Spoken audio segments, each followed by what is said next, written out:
Sir बताइए क्या है आज के मार्केट की बिग डेटा?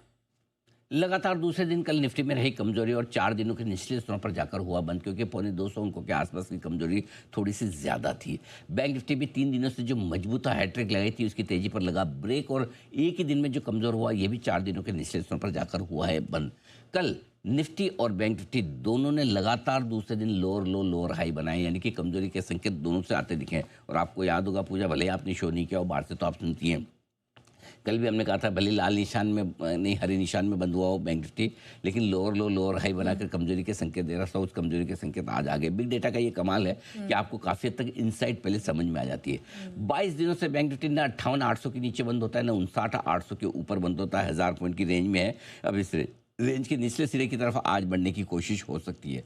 अब आइए छोटे शेयरों पर। मिड कैप सेलेक्ट लगातार दूसरे दिन रहा कमजोर और इसने भी लोअर लो लोअर हाई बनाया है। कमजोरी का संकेत ये भी दे रहा है। 23 दिनों से 13,700 14,100 की रेंज में, कल भी 13,750 के आसपास मिड कैप सेलेक्ट बंद होता हुआ दिखा है। तो ठीक है, अभी भी अटका हुआ है, मतलब ऐसा नहीं कि कहीं कोई खास दिक्कत वाली बात है, रेंज में ही है। स्मॉल कैप इंडेक्स 3 दिनों से लगातार जो कमजोर था बैंक निफ्टी की तरह, इसकी भी 3 दिनों की तेजी पर ब्रेक लगा और बैंक निफ्टी की तरह इसने भी लोअर लो लोअर हाई बनाया। In fact Nifty, bank Nifty, mid cap, small cap चारों ने कल लोअर लो लोअर हाई बनाए, यानी कि चारों ने एकदम साफ साफ चारों बड़े इंडेक्स ने कमजोरी के संकेत दे दिए, which is you may not like it but this is a fact. ये हुआ है, चारों इंडेक्स ने कमजोरी के संकेत दिए, और एक साथ चारों इंडेक्स कमजोरी के संकेत दे तो ये भी अच्छा नहीं लगता। इस बीच आइए बड़े शेयरों की बात कर ले। रिलायंस, इसकी भी 4 दिनों की तेजी पर कल ब्रेक लग गया भाई, इसने भी लोअर लो लोअर हाई बनाए। ये LLLH, जो मैं आमतौर पर बाहर ये शॉर्ट फॉर्म में बोलता हूँ, LLLH लोअर लो लोअर हाई बनाए, ये रिलायंस ने भी बना दिया।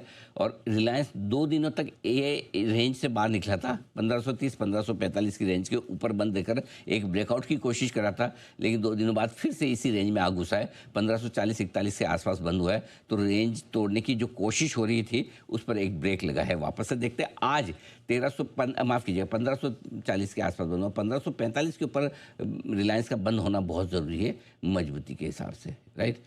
अब आइए ICICI बैंक, लगातार दूसरे दिन ICICI बैंक ने भी लोअर लो लोअर हाई बनाया, ये भी कमजोर, हालांकि 1 रुपया ऊपर बंद हुआ है। ICICI बैंक लाल निशान, कल 1 रुपया नीचे बंद हुआ था, आज 1 रुपया ऊपर बंद। कल 1365 पे बंद हुआ था, आज 1366 पे, और कल भी, और उसके पहले 1366 पे बंद हुआ था। तो 3 दिन में इसकी क्लोजिंग 1366 1365 1366। क्या करेंगे? 25 दिनों से ये भी आपके लिए 1360 1400 की रेंज है, ये आपके लिए 25 दिनों से ICICI बैंक की ये क्लियर कट है। सर और HDFC बैंक? HDFC बैंक 2 दिनों से कमजोर है, लगातार दूसरे दिन लोअर लो लोअर हाई बनाया है। HDFC बैंक लगातार 11वें दिन 985 के इस अहम सपोर्ट लेवल के ऊपर बंद हुआ है, जो कि 994 था कल। और मजे की बात है कि 100 दिनों का मूविंग एवरेज 985 है, 50 दिनों का मूविंग एवरेज 994 पे लगभग वहीं पर आ गया है, ठीक है। 1.5 महीने में 6 बार ऐसा हुआ कि 50 DMA पर आकर यह 7 बार हुआ कि HDFC बैंक ने रिकवरी दी है, और 50 सेशन से न 970 के नीचे बंद होता है HDFC बैंक, न 1020 के ऊपर। तो ये सारे के सारे आपके HDFC बैंक को लेकर बड़े डेटा आपके लिए। ठीक है, तो ये थे स्टॉक स्पेसिफिक डेटा। सर अब FIs और DIs के डेटा क्या कह रहे हैं? FIs और DIs के डेटा में देखिए, FIs की इंडेक्स फ्यूचर्स में पोजीशन घटकर, ओह माय गॉड, 9% के आसपास आ गई, और ये 1 महीने के लोअर लेवल पर। पिछली बार 15 अक्टूबर को 8.1% पे पहुंची थी, यानी कि 1 महीने के लोएस्ट लेवल पर पोजीशन से FIs इंडेक्स पे तो बिल्कुल है ही नहीं इंटरेस्टेड, काट ही नहीं शॉट। अब लगातार 14वें दिन कल FIs की बिकवाली हुई कैश मार्केट में, 2380 करोड़ की बिकवाली का आंकड़ा बढ़ा है। अगर आपको ऐसा लग रहा है कि बिकवाली का आंकड़ा बढ़ा है तो आप गलत हैं, क्योंकि बढ़ा हुआ आंकड़ा तो अब बताने जा रहा हूँ, जिसे देख के आपको डर लगेगा। इंडेक्स, स्टॉक्स और ये दोनों के फ्यूचर्स और कैश मिला के कल FIs की तरफ से 7,390 करोड़ का बिकवाली का आंकड़ा आता हुआ देखा। ये बड़ा है, अब दिख रहा है ना बड़ा। और सामने घरेलू फंड ने इतना ऊंट के मुंह में जीरा जितना खरीदा है, सिर्फ 1077 करोड़ के। ठीक है, ये मैचिंग के लिए अच्छा लगता है। देखे पूजा जी, देखो 77 दिन 1077 दोनों जगह 77 अच्छा लगता है, लेकिन आंकड़ा बड़ा छोटा है, ऐसा है। तो ये आपके लिए बिल्कुल घरेलू फंड की तरफ से आपके लिए एक। सर और अब ग्लोबल डेटा वो कैसे नजर आ रहे हैं? ग्लोबल डेटा में डाउ और रसेल 2000 लगातार तीसरे दिन कमजोर बंद होता हुआ दिखा है। नेस्डेक में 3 दिनों की गिरावट पर कल ब्रेक लगा है। थोड़ा सा ऊपर बंद हुआ है। अमेरिका में कल बेरोजगारी के आंकड़े आए थे जो सितंबर 2021 के बाद के सबसे ज़्यादा है। अमेरिका में बेरोजगारी बढ़ी है 4.6%।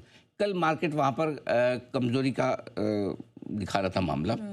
वो कमजोरी इसलिए कि बेरोजगारी दर बढ़ी है, लेकिन इसका मतलब इकोनॉमी में थोड़े धीमेपन के संकेत है। लोगों का ये भी मानना है कि कमजोरी की बड़ी वजह ये है कि वो बीच में शटडाउन था ना, तो उस वजह से नौकरियाँ होंगी, तो ये वन टाइम है। अब कमजोरी की वजह अगर आमतौर पर अगर बेरोजगारी कम हो तो सिंपल सी चीज़ ये है कि भाई ब्याज दरें घटनी चाहिए, लेकिन चूंकि बेरोजगारी शटडाउन की वजह से है, देखते हैं अब क्या होता है। लेकिन हल्की कमजोरी अमेरिकी बाजारों में है। इस बीच डॉलर इंडेक्स 98 के आसपास ही है, 2.5 महीने के जिससे हल्की सी रिकवरी आई है। ये सिंपल सी चीज़ है। टेस्ला कल फिर से 3% बढ़कर नए लाइफ हाई पर पहुंचा है, ये आपके लिए है। कच्चा तेल लगातार चौथे दिन कमज़ोर है, 4 सालों के निचले स्तर पर पहुंचा है। ये हमारे लिए एक अच्छा खबर वाला है मामला। फरवरी 2021 के बाद पहली बार $59 के नीचे कच्चा तेल आता हुआ दिखा है। तो कच्चे तेल की इस साल की शुरुआत में जो हमारी थीम थी कि इस साल का सबसे बड़ा गिरावट वाला मामला कच्चे तेल की थीम का बनेगा। कच्चे तेल की थीम और मजबूत हो सकती थी, लेकिन ये करेंसी की कमजोरी अगर 6-7% हो जाए, आखिरी महीने में हो जाए, तो फिर जितना फ़ायदा मिलना चाहिए था उतना मिल नहीं पाया। ये सिंपल सी चीज़ है। ये आपके लिए कच्चा तेल सिंपल सी। और निकल कच्चा तेल इस साल 20% घट चुका है। निकल 8 महीनों के निचले स्तर पर इस वक्त आपको ट्रेड करता हुआ दिखेगा। ठीक है, तो ये हैं कुछ बड़े डेटा आज के लिए, लेकिन सर